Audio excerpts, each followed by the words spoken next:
প্রয়াত কিংবদন্তি সঙ্গীত শিল্পী আশা ভোসলে রবিবার মুম্বাইয়ের একটি বেসরকারি হাসপাতালে শেষ নিঃশ্বাস ত্যাগ করেন শিল্পী। শনিবারই তাঁকে ভর্তি করা হয়েছিল মুম্বাইয়ের ব্রিচ ক্যান্ডি হাসপাতালে। রবিবার সকালে জানা যায় কিছুটা সুস্থ রয়েছেন আশা, তাই কিন্তু শেষ রক্ষা হয়নি। বাংলায় আশা ভোসলের সঙ্গে কাজ করেছেন এমন শিল্পী অনেকেই রয়েছেন। এদিন এই সময় লাইভকে আবেগপ্রবণ মুহূর্তের কথা জানালেন বাংলার সঙ্গীত জগতের শিল্পীরা। একজন কিংবদন্তি শিল্পী কিভাবে এতটা ডাউন টু আর্থ হতে পারেন? আশার সঙ্গে রবীন্দ্রসঙ্গীতের একটি অনুষ্ঠানের আগে কাটানো কিছু মুহূর্তের কথা শেয়ার করলেন সঙ্গীত শিল্পী মনোময় ভট্টাচার্য। রবীন্দ্রসঙ্গীতের অনুষ্ঠানের জন্য উনি কলকাতায় এসেছিলেন। তো সেখানে একটি গান তুমি সন্ধ্যারও মেঘমালা, এই গানটা ওনাকে শেখানোর দৃশ্যটা আমার নেই, ওনাকে দেখাতে গেছিলাম গায়কিটা। তা ওনাকে সামনে বসে যে দেখিয়েছিলাম, এবং সেই সময় উনি যখন একটা গানটা আমার কাছ থেকে দেখছেন, গায়কিটা শুনছেন, সেই শোনার যে ভাব, যে ভঙ্গি, তখন মনে হচ্ছিল যে উনি একদম হয়তো বিগিনার্স দের মতন যেভাবে গান তোলে, ঠিক সেভাবে উনি গান তুলেছিলেন। এবং সেই সময় ওনার সেক্রেটারি না ফোনটা বেজে উঠেছিল, উনি প্রচন্ড রেগে গেছিলেন তার জন্য, এবং তাকে প্রায় ঘর থেকে বাড়ি করে দিয়েছিল।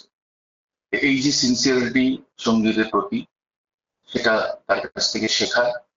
আমি ভীষণভাবে আহ আহ আমার দুঃখ নিশ্চয়ই হচ্ছে, কিন্তু এটাও ঠিক যে তার গানকে মনে রেখেই আমাদের জীবনকাল। আশা ভোসলের স্মৃতিচারণে ডুবলেন পণ্ডিত অজয় চক্রবর্তী, সঙ্গীত শিল্পী শ্রাবণী সেন, উষা উত্থুপ। নক্ষত্রপতন বললে হবে না, শুধুমাত্র নক্ষত্রপতন নয়, আমাদের দেশের আস্তে আস্তে আস্তে আস্তে এত বড় মানে ক্ষতির একটা শেষ ক্ষতি হলো আশাজির চলে যাওয়া। আশা ভোসলের মধ্যে এরকম ভার্সেটাইল শিল্পী আমাদের দেশে আর জন্মার নেই।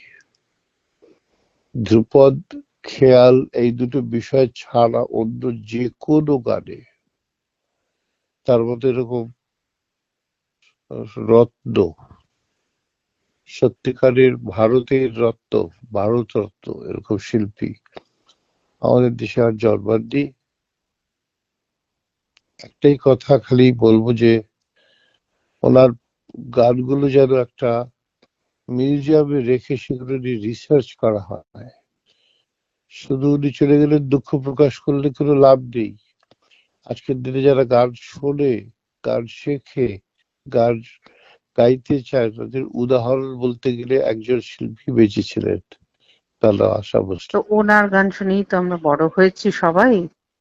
তো ওনার গান সম্বন্ধে আর আমি কি বলবো, আমার তা কিছু বলার নেই।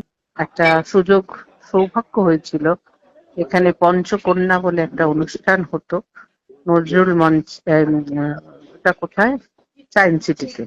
4 জন কলকাতার আর উনি, এই 5 জন মিলে আমরা রবীন্দ্রনাথের গান গেয়েছিলাম। তো তখন আলাপ হয়েছিল, আমাদের কাছে একটা সৌভাগ্য। তো সেই স্মৃতি আজীবন বহন করব। ওনার আত্মার শান্তি কামনা করছি।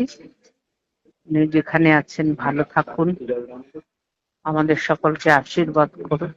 To use the word Prayato and to use the word to talk about Asha ji in the past, আমি এটা ভাবতেও পারছি না, because of course जब आते हैं दुनिया में तो सबको जाना ही है, लेकिन उनके volume of work, both quality and quantity, ওটা দেখে আমরা সবাই মানে আছি। How many singers are living because of her music? How many musicians are living because of that? It's just amazing. So one of the most versatile singers আমার ইন্ডিয়াতে, Bharat. I'm really devastated by the news. Amra, we just got off the plane. In fact, it was my grandson who gave me the news first that she was not well. Asha ji's quantity of work has inspired the whole of our nation, and generations to come will sing her song. আমি যেরকম ওনার একটাও show without her being there is not possible. There's no show without the Marudam for me. একটাও গান নেই, একটাও show নেই without the মারুতাবু।